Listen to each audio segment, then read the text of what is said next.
Welcome back. We got Nick Fuentes, Tucker Carlson show sparks backlash, conservatives furious over platforming Tim Pool. And of course, I wasn't planning to make it a reaction at all, but because it was too long, but I sat and was gaming, listening to the entire Tucker Carlson and Nick Fuentes podcast that he did there.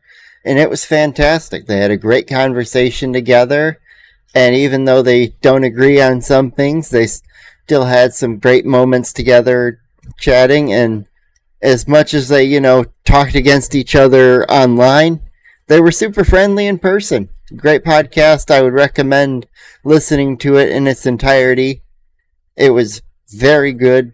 And my favorite line has got to be what they included in the intro of it, which is they both thought each other was a Fed. Nick's like, I thought you were a Fed, and Tucker's, I thought you were a Fed. Tucker Carlson and Nick Fuentes. Don't forget to hit that like button and smash the subscribe. And down below, you'll find Tim's video. And now we'll get back into it. Together at last. It's the interview that nobody knew was going to happen, but many were excited for, and many others are extremely angry about. And I hate I hate everyone all the time. Look, I don't really care. Tucker interviewed Nick Fuentes, and I say, oh, okay. I wonder what Nick had to say. I wonder what Tucker had to say. There's this world where people in politics demand of you wield power the way they want you to wield it. Tucker Carlson with a large audience can do whatever he wants. Nick Fuentes with a large audience can do whatever he wants. If you disagree with them, you can tell them you disagree with them. And that's why independent media will always win against the networks. Independent media can choose to do whatever they want.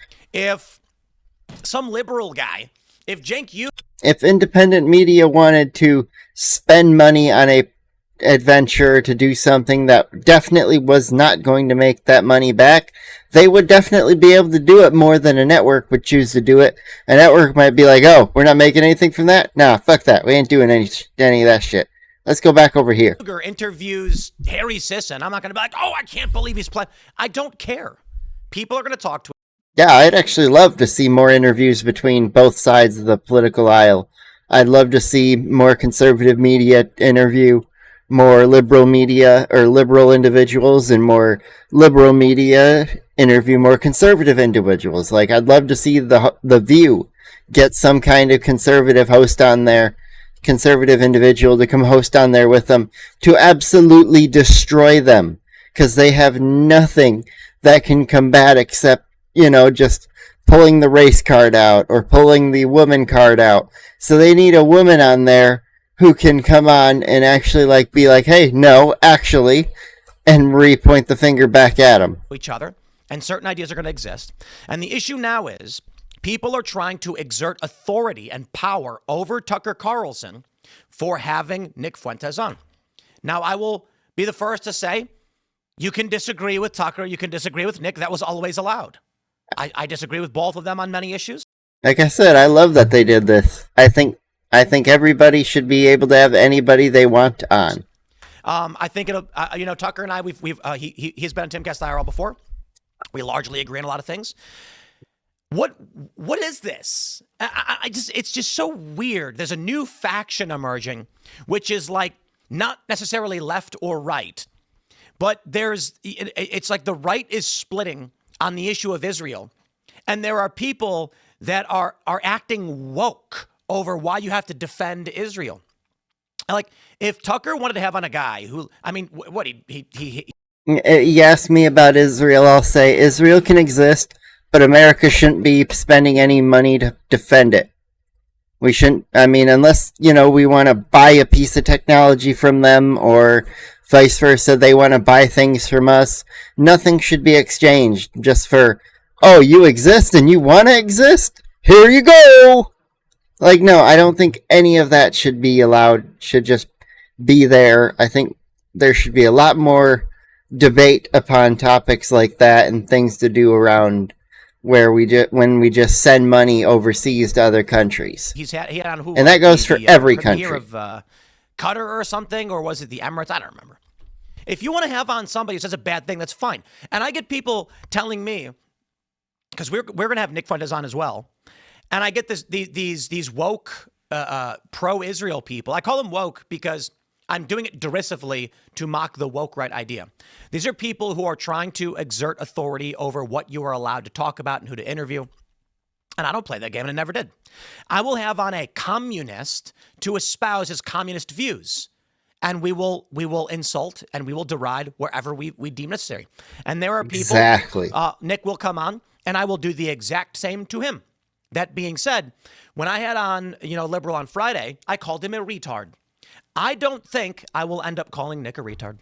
Because probably I think not. Nick is going to be much quicker and wittier on the issues, which is why I may call him something else if I disagree with him.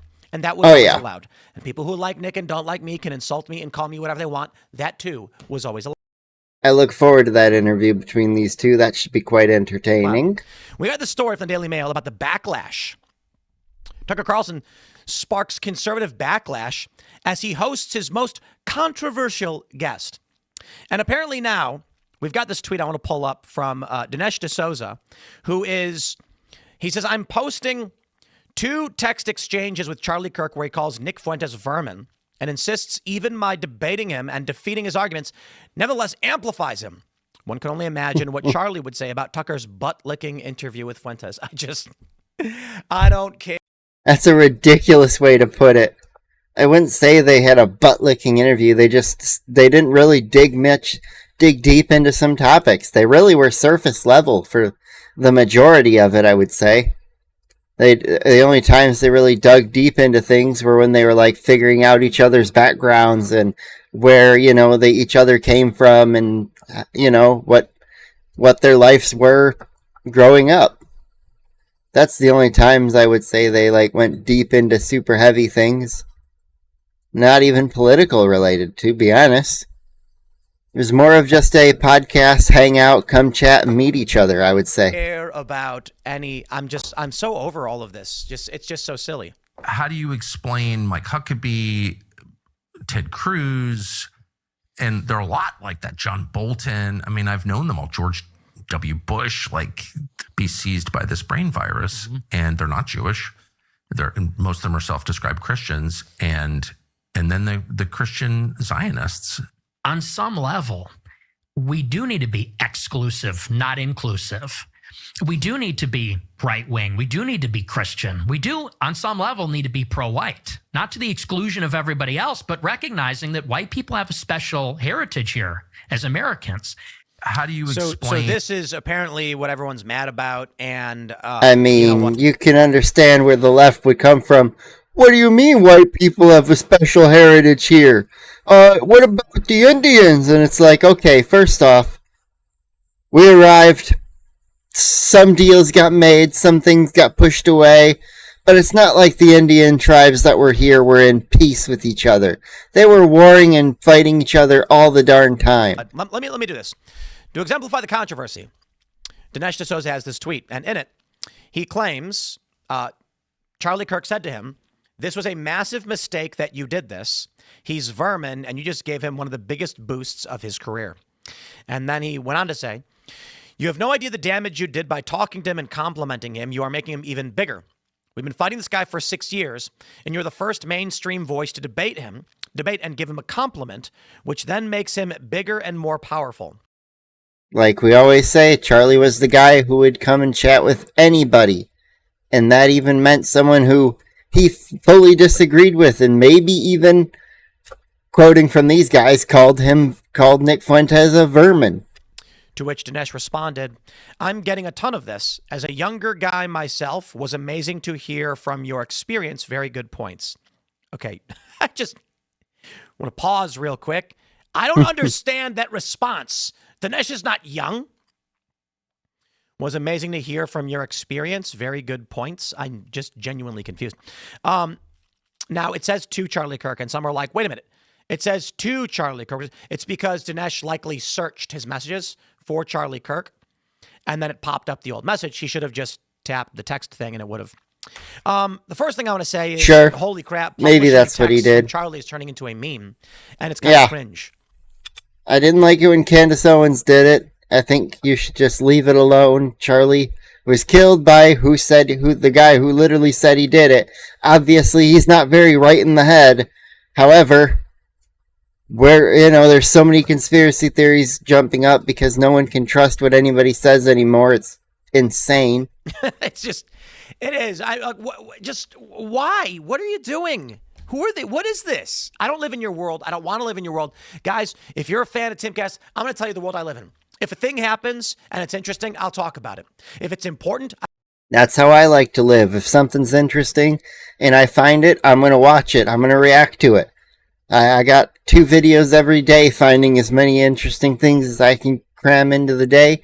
And if I get anything more, maybe I'll increase the schedule. Maybe I'll go up to 3 or 4 and have them come out more often throughout the day. Who knows? I'll talk about it. If a thing is true, I will say it. If a thing is not true, I will call the person out for saying something that's not true. If it is not true and I make a mistake, I'll probably get it wrong. If Nick Fuentes wants to appear on a show because Nick Fuentes gets 50,000+ concurrent viewers on his show every day, he is certainly someone of prominence. He is certainly someone to have a conversation with. Now, I can already hear all of the whinging from the Fuentes fans being like, why would you have Nick on? You know, the weirdest thing to me, there's a guy that I know is like a big Fuentes fan.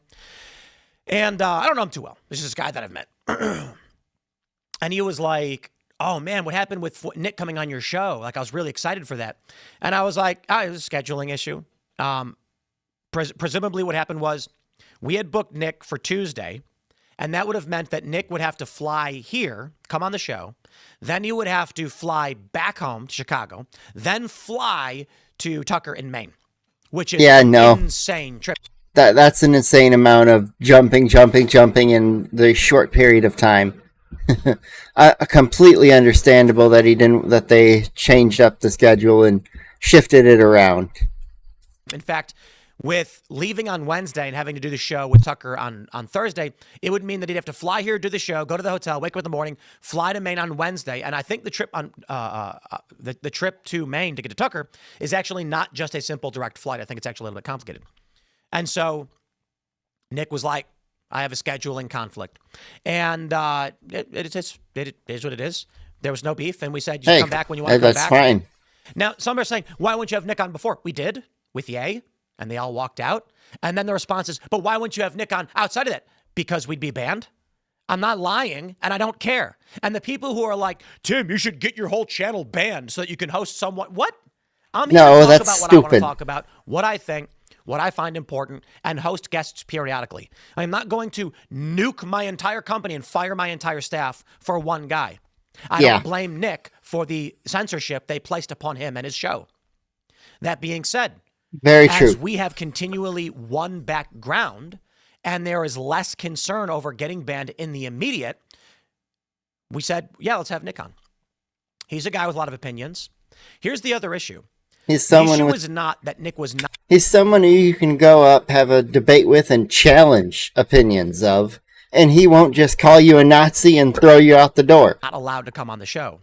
What I had explicitly stated was, we need a relevant news reason for Nick to be. Now, Nick took issue with this. I said, here's the play. If we just bring Nick on randomly and put intense pressure on the show and get ourselves banned, we serve nobody. No one will hear the conversation. There's no point in doing it. And to be like, haha, let's end our career. It makes no sense. We can do it if there is a relevant news reason for which Nick is in the press and in the public, and he has to be talked to and he has to be talked about. Nick took issue with that, and I think had something related to like the censorship being very newsworthy or whatever. That's not the point that I was making. And it does make it hard for him because it's not his fault if he's not relevant to the news because he's being suppressed. My point is, it benefits no one if I invite anyone and everyone whenever onto the show, which gets us nuked. I'm not. The right I describe as samurai, noble indeed. Actually, I'll put it like this. I described Matt Walsh as a paladin, and I as a rogue. He was on the show, and Matt was like, what's a paladin? It's really funny because he doesn't know what a paladin is. That exactly sounds like something Matt would say. And what's a paladin? A paladin? And I said, yeah, a holy warrior. a night of divine retribution. And he goes, I'm going to take that as a compliment. And I'm like, it is a It is, you idiot. compliment. I think Matt Walsh is very straightforward. Man, there are some cool lore things there that, mainly brought up by gaming, but there's, a little bit of realism to all of it, I believe. And, there's a bit there that Matt could learn, and I think he would enjoy. Warrior of divine retribution. He is the modern version of what a paladin would be. A Templar knight or whatever, Deus Vult, whatever you want to call it. But that's not the world we live in. I believe if we were 1,000 years ago, Matt Walsh would be screaming, just imagine Matt just ripped, running full speed with a sword. Rah! Deus Vult. And today, he does his show. He's blunt. He doesn't hold back. Me, I'm more of a rogue. For those that understand Dungeons and Dragons, you get my point. I seek to accomplish my goals, but through strategy, tactics, and sometimes maybe rogue isn't the right way to put it, but the idea is I'm not going to stand at the gates and scream as loud as I can and then just get blasted by a volley of arrows. I'm going to sneak in the back. Matt Walsh is going to stand at the gates with an army and in shining armor. My point is this. If we could effectively have Nick on and have that conversation, we would. Now we can, we will. I have no beef with Nick Fuentes. We defended him when someone tried to murder him. I got to be honest. I don't much care for zealous racists or white supremacists. I know that Nick doesn't largely fit that, though they lie about him the same way as they lie about everybody else. I don't agree with him on Jews and Israel for the most part, based on what I know about him. But I'm willing to bet that he will make points, and I will disagree, as I've made points to many people who I describe as having Israel derangement syndrome. I actually don't disagree with Tucker Carlson on the weird obsession that Christian Zionists have with Israel. I don't care about Israel. Now, the story says, when Tucker asks about how do you explain this Christian Zionist, et cetera, to the controversy, however, Huckabee wrote, wasn't aware that Tucker despises me. I do get that a lot from people. I don't care if you're staunchly pro-Israel, and I don't care if you're vehemently anti-Israel. I will have on any of you. We had on one guy that I called a retard because he couldn't articulate why he cared more about Israel than any other country. My argument is we have given Ukraine more money in 2 years than we've given Israel in 50. And the president of Ukraine is now rumored to be one of the largest landowners. He owns a portion of a company that bought a large swath of land in the U.S. He comes to our country and they wave his nation's flags. Yeah, I think Ukraine should owe the United States a lot for what we've done donated-wise to allowing them to basically still exist as a nation today. Like, Europe got away with, selling weapons and, getting something, something in return for the stuff they sent to Ukraine. America just started giving and giving and giving by our previous president and his cabinet, who just went along with everything there. All of a sudden, everything they wanted. And they just gave and gave and gave and gave. And now I'm so happy that, Ukraine has to buy our weapons and Europe is paying for it through making it more, or a more even and fair deal for NATO. That's so much better. But APAC, and I go, agreed. And every other At least we're getting something back now. You're allowed to focus on one. I'm not saying you're deranged if you have a particular problem with Israel. You're allowed to. I'm saying I have an issue when the guy comes on my show and claims that the fentanyl crisis in West Virginia is because of Israel. And I'm like, okay. Yeah. Bro.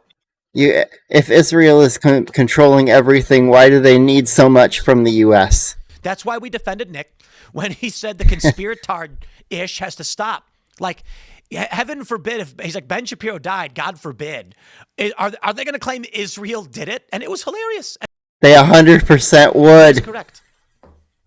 The issue I take is that there are people with a political agenda that isn't a strong moral position, that is defense of Israel. So they will get mad at you if you platform someone who is anti-Israel.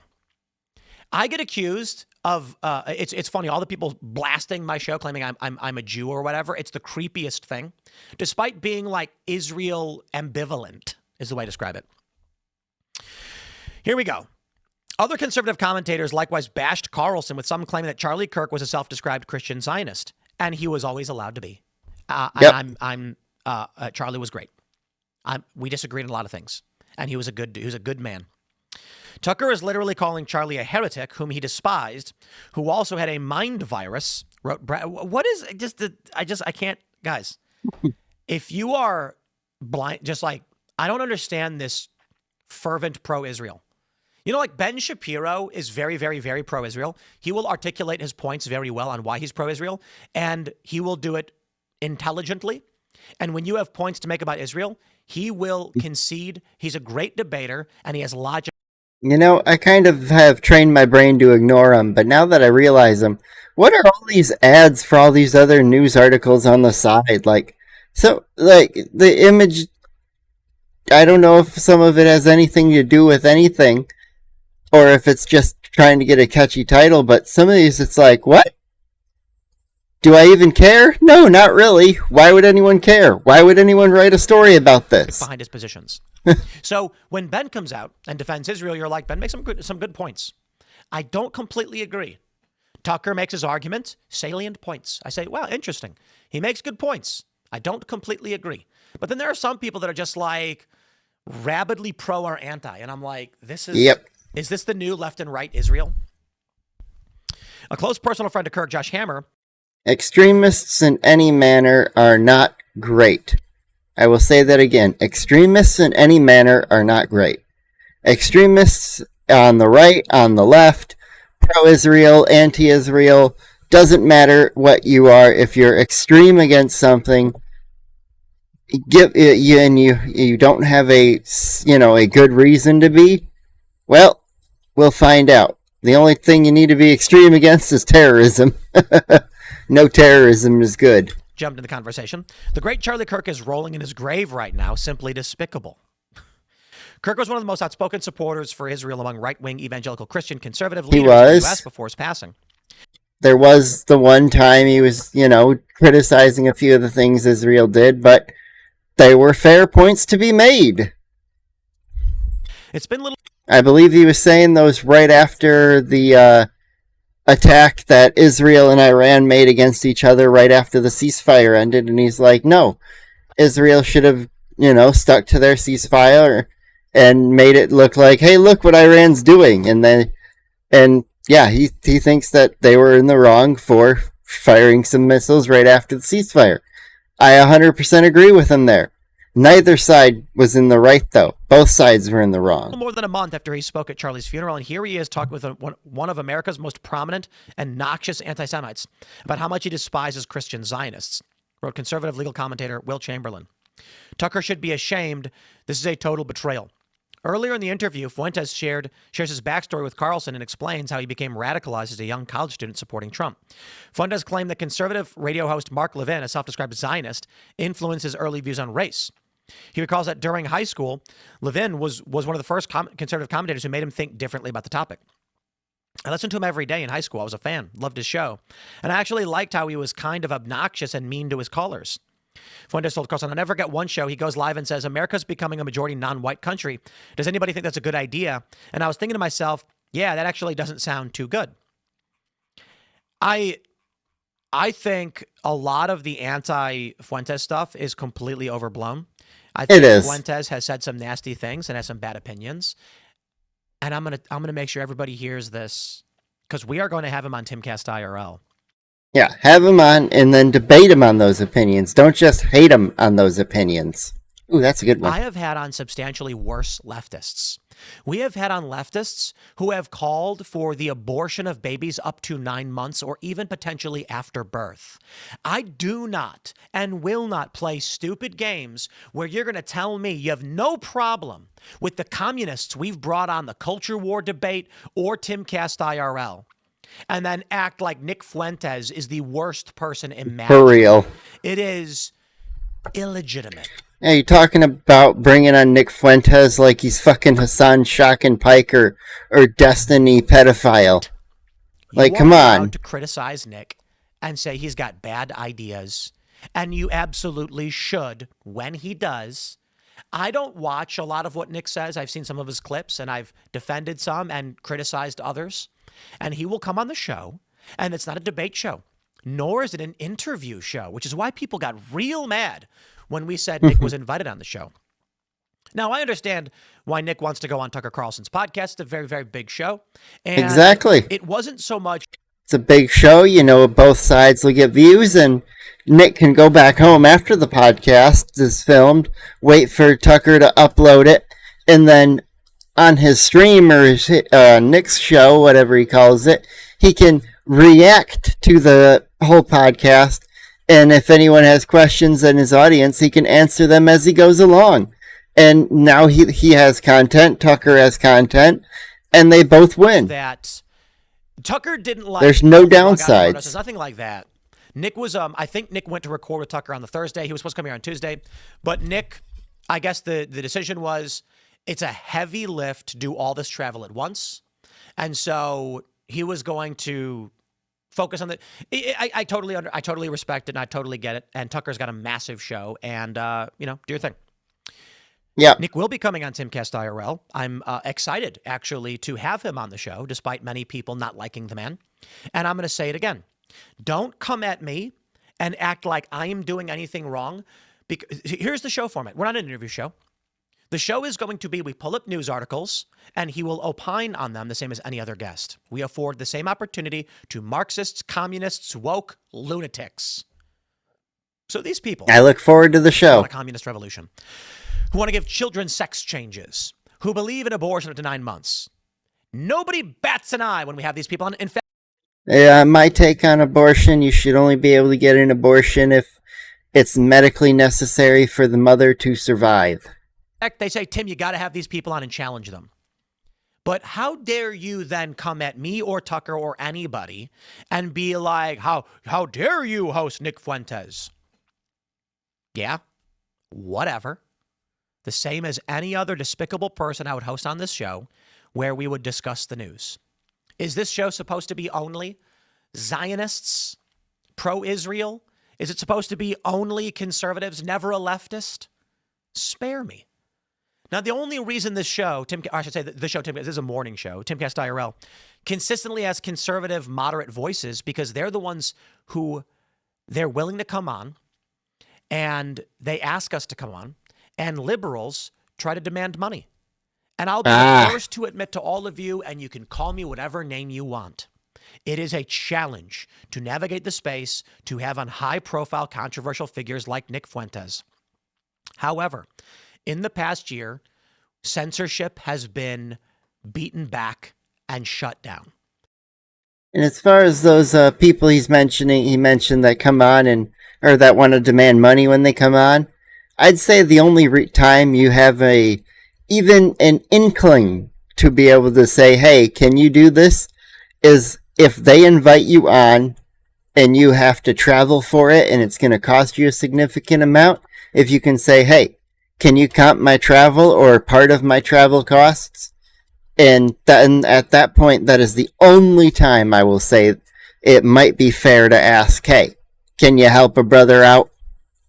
Help a sister out, whatever term you want to use. And this means the risk to the business is substantially less now, and it's much easier to ask Nick to come on the show. And then I'm going to hear it from everybody. You mean that you wouldn't host Nick because of fear of the left and the political machine? Yep, no problem saying that. I'm not here to lie to you. The political left was canceling people for, misgendering someone by accident and then just going, well, sorry. Nobody's stupid. There's as if people are like, Tim just won't host Nick because I've talked about this the whole time. 3 years ago, I said, guys, we have to have an opportunity to bring Nick on when it's particularly news relevant because they'll just ban the episode. They banned our Alex Jones Rogan episode for 3 years. And which is only insane. Recently got released. Wake up to the realities of the world that we live in. There have been tremendous gains in the culture war. The Overton window has shifted, and now there is tremendously less risk and more opportunity for Nick to appear on shows, and he's maintained his audience the whole time. We're not having him on the show because we've won the censorship. And there were difficulties in having him on because they would just ban us the way they banned two of our Alex Jones episodes got banned outright. And we knew it. But Nick was, and I'm not blaming him for this, but they will shut you down and ban you. That's a reality. And you know what? Nick and I will talk about it if he wants to. But what are you telling me to do? Hey, Tim, get your show banned outright. Never do another episode again so that you can try one time to have Nick on. How are we serving anybody and calling out the lies of the corporate press and the mainstream media if we're doing that? And then I've had people come to me and say, so you wouldn't do a show on like vaccines? Guy, listen, when the vaccine stuff was going on, you could get banned for going against it. Yeah. Of course he would try to challenge and then realize that it's fruitless. To the greatest degree, and my position is, as it's always been, talk to your doctor. I don't know. No one should be forced to take it. But what is the argument? Say something and get banned? Why?